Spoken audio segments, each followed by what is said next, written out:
watch till the end of the video to get a last surprise.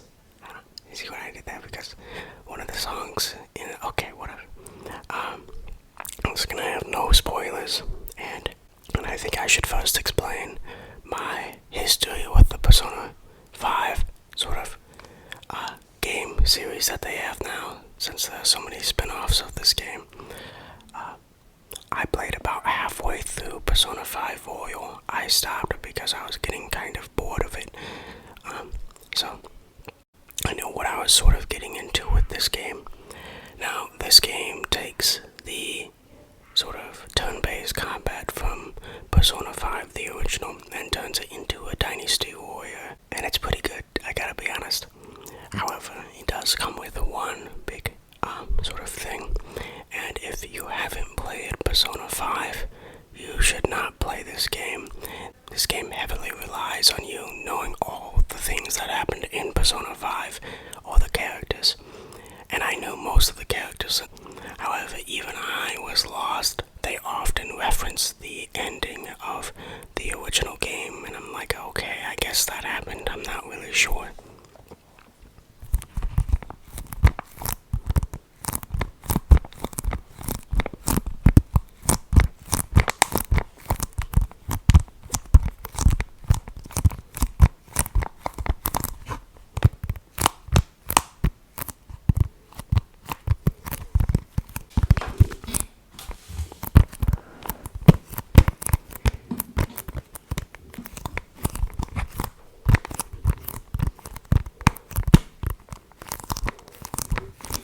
Like, there are very little things, like why is there a talking cat that never gets explained?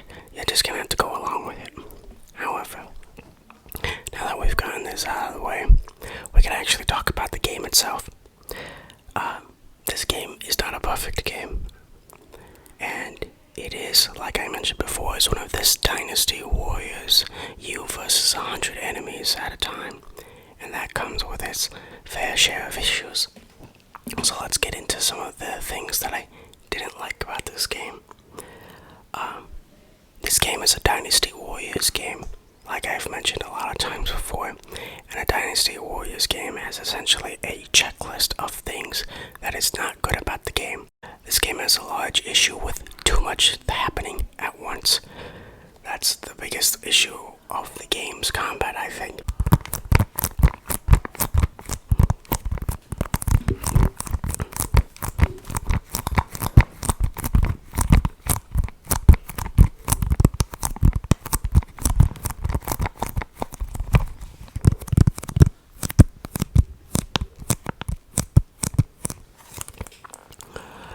Oftentimes you will find that somehow one of your teammates have been killed and you don't know why. There will be lots of text on the screen at once. It's a very complicated system for a Warriors type game. Let me break it down. So you have a type tree like Pokemon where certain types beat other types, and you could use spells to sort of stagger different enemies. And then you have a more option where you can attack someone by pressing A in a certain point in time. And then you also have a show time feature where, you know, it's like your super move, but then you also have an all-out attack if you press A, and then you could do an all-out attack, but then you could switch characters as well, and every character has their own little system. But then it just seems like a lot happens at once, and so sometimes when a whole bunch of enemies get thrown into the mix, it can get very complicated. I've noticed that when it's at its worst, it's in a boss fight where they feel the need that not only do you have to fight this very hard boss, but you also have to fight thousands of his minions. That's where I think this game really struggles the most at.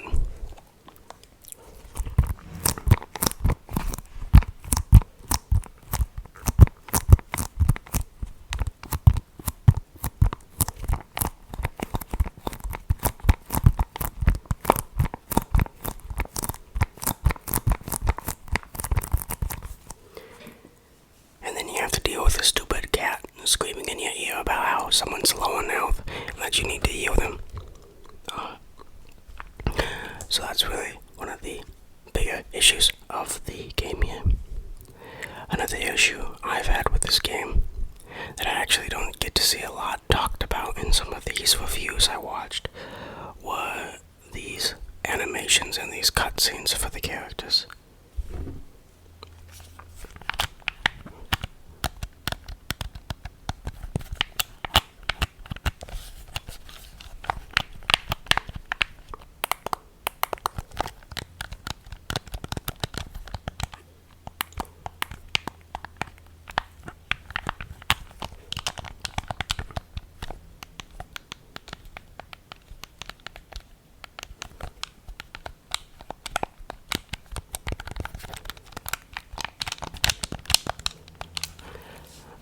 I had mentioned briefly about Pokemon, and it does give me Pokemon vibes, these cutscenes, because usually it's just our main characters standing around in a circle and doing their generic action, like moving their hands slightly. It's really not that much to the eye.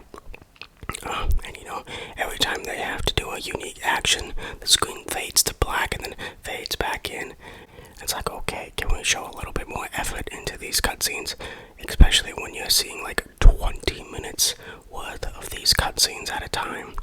There have been times where I was watching my characters talk and my Switch thought I was done playing the game. So it's like, can we get a little bit more things to look at?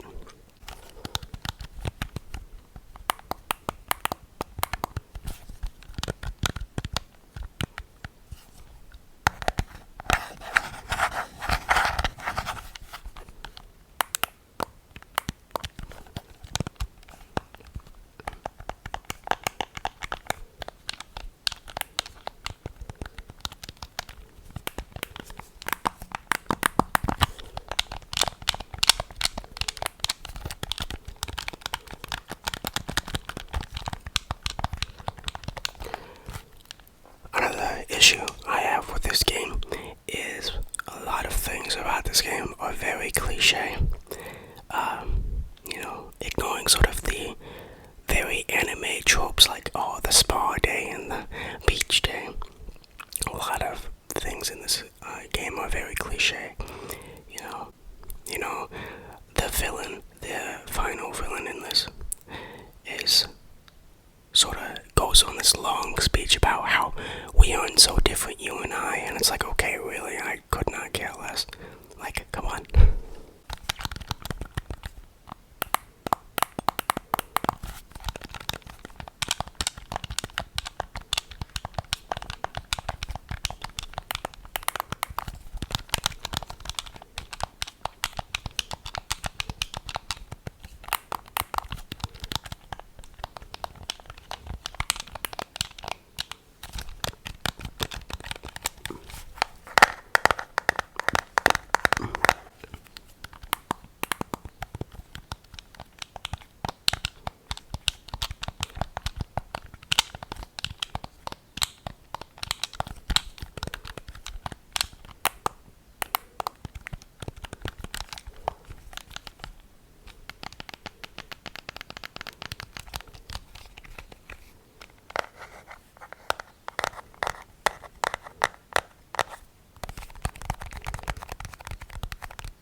Now, let's talk about some of the positives. Easily the best positive about this game is the music. You haven't heard music until you've played this game. I finished this game and I walked out of my little man cave like an enlightened redditor. Like, oh, you have not heard music, you have not played Persona 5 Strikers. Have you even heard of Daredevil? Get out of here. Another thing about this game that is very good is the sort of style. It has a very distinct style. These are both things that carry over from the original game. Even the UI has more style than most other AAA games. You just gotta ask, damn, these other developers like Ubisoft really aren't putting effort. Usually you got a black screen with white text on it.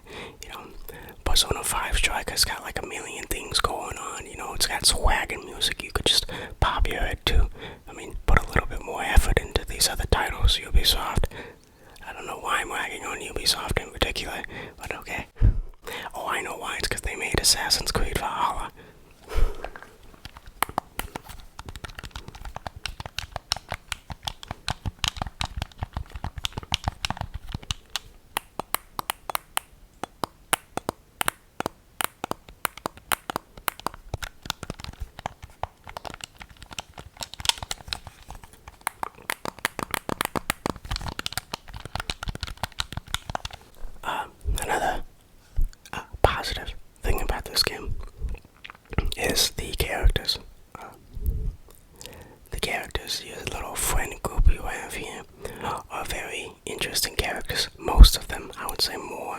interesting than others.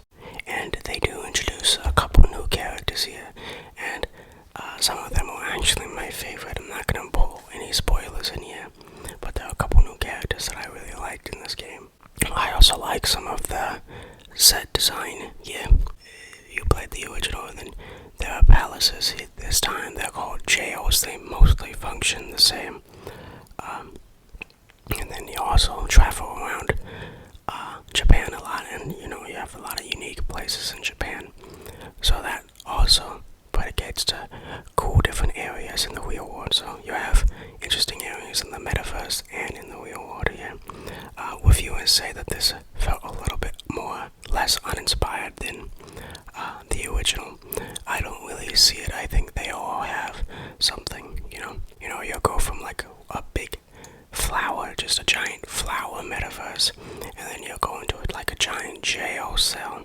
That's sort of the differences of these. By the way, none of those are actual palaces in the game. There weren't any flower palaces or jail palaces in this game.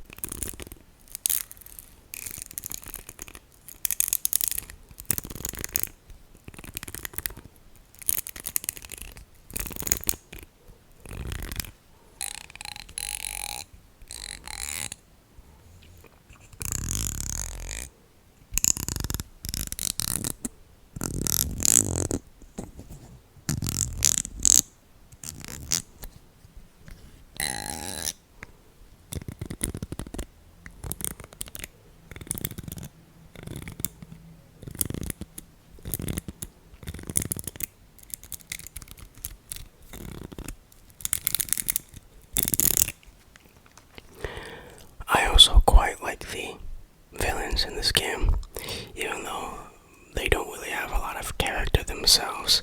They are more sort of representative of an overarching theme of the story. However, the boss fights are cool, and overall the villains are pretty good, and have a satisfying ending with the ending villain. Yeah. A lot of things from Persona 5 has actually been cut out of this game. A lot of the life elements. You could, in Persona 5, you can increase the bond skills and increase your own life skills, like your lockpicking skill, and I don't know, your other skills. You have like your guts or your strength or something like that. In here, it's a little bit different. It's just one thing. It's bond skills, which I prefer because honestly, Persona 5's a little bit complicated, a little bit too complicated, I think. And here it's nice and streamlined into one thing, where essentially almost a lot of the things you do sort of go into this one level up point where you can spend on a very basic skill tree of you want more like Persona masks to drop, then you can spec into this one. You want more money, you can do this one. Very simple, and I prefer that. However, some people may not like the idea of a lot of the life in Japan being cut out. Mostly all you can do is talk to some of your friends, which result in them handing you over like a 10 health potion, or you can go shop, and that's it.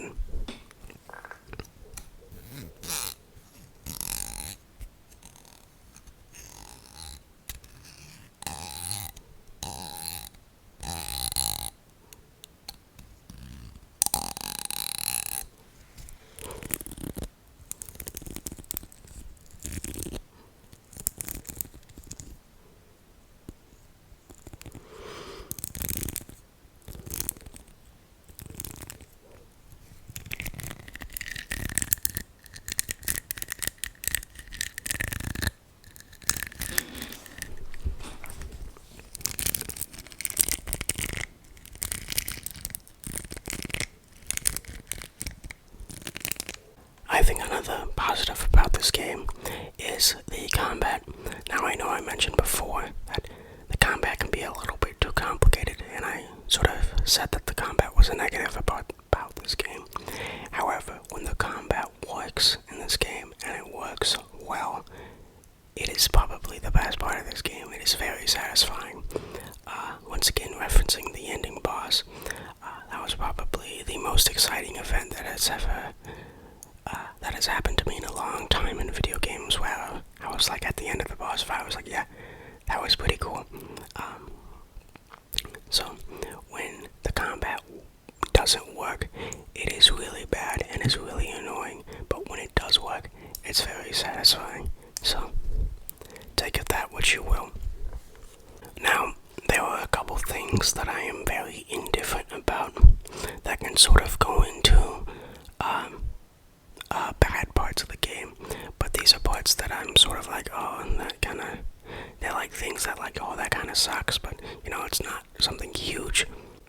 First of all, Joker, the character, or his real name is actually Ren. Oh my god, I don't like him at all. He is a silent protagonist, and I think this whole silent protagonist thing in video games, it feels so dated at this point, especially when Joker actually has like 3 lines in this game, voice acted lines, and you're like, well, what the hell, why can't he just talk the entire time? There's really no point of why he doesn't talk. I know the whole thing is like, oh, you're meant to project yourself to the character. You can project yourself to the character. You are the character. Listen, if I can project myself to a very pale man who has a child and is a god of war, who can talk and speaks like boy, I think I can project myself into a small Asian boy, a small Japanese boy. That's all I'm saying.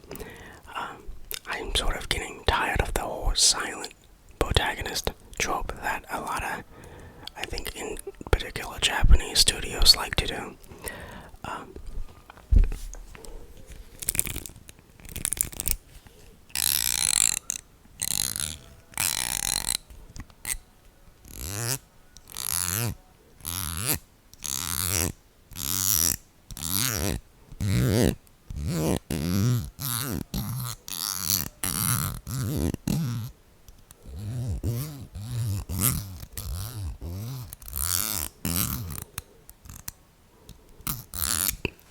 Some of these scenes aren't voice acted, and some like really important scenes like will go from a scene that's voice acted to a scene that's not voice acted to a scene that's voice acted, and you're like, wait, why was the middle one not voice acted since it seems very important? There's this one really weird part of that towards the end of the game. And then another issue I actually have with Joker again. Seems like I don't like Joker a lot, but I do. Is, you know, they'll give us these choices to make these dialogue trees, so you're like, oh wow, there are branching dialogue paths. No, there aren't. In fact, this is the most egregious display of sort of false dialogue choices I've ever seen, to the point where they don't even try to hide it. I will give you an example. Let's say I will to ask you to go to the movies with me. Your dialogue choices would be yes, sure, and yeah. All the same thing. And you gotta ask yourself the question, why? What's the purpose of this if it's all going to result in the same thing? But those are like nitpicks. Actually, something I had found funny when I was looking at reviews, seeing if some people agree with me or not, is that a lot of reviewers like to mention that there is this one character who is evil, who is of the rounder shape, and they're like, oh, it's so evil that they were to do that, and it's like, it doesn't really matter. That's what I found interesting about watching these reviews about them. But overall, when we look at the game of Persona 5,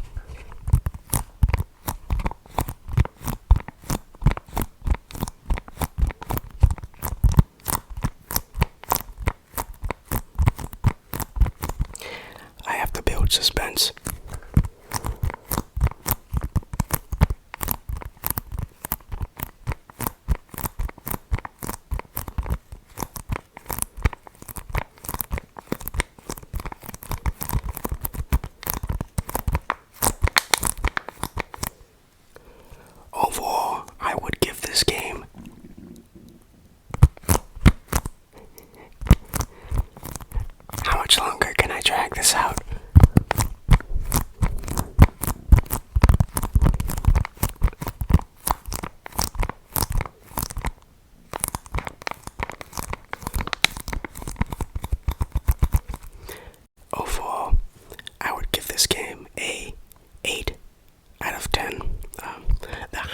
rating thus far on my reviewing channel. I really liked playing this game. I quite enjoyed my time with it most of the time. That is sort of the review of Persona 5 Strikers. Very nice game. Maybe if Persona 5 could bother, or Atlas could bother to put Persona 5 on the Switch, then maybe I will review it then. But I don't have a PS4 or a PS5, so Persona is unplayable now. But it does make me sort of want to jump back to Persona 5 and see if I could actually get through the full game now. In the beginning of this video, I had mentioned that you should stick towards the end for a last surprise right before your eyes. And it's time to see the last surprise. I have been playing this game so much that I've actually turned into a Persona character, and so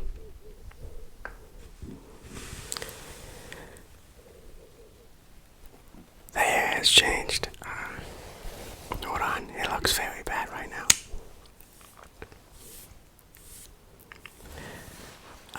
This was the last surprise, sort of. Well, so now I am officially a Persona character. Now, I hope you enjoyed this video, enjoyed this different review. Now, I also have plans to review WandaVision, the TV show. Will be our first TV show review. And I did not like watching that show. I did not like that show, so be excited for that. It'll probably come on Tuesday or something. But I can't give you away too much of the information yet. Remember, I love you enough to play 49 hours of Persona 5 Strikers to review the game for you. Bye bye.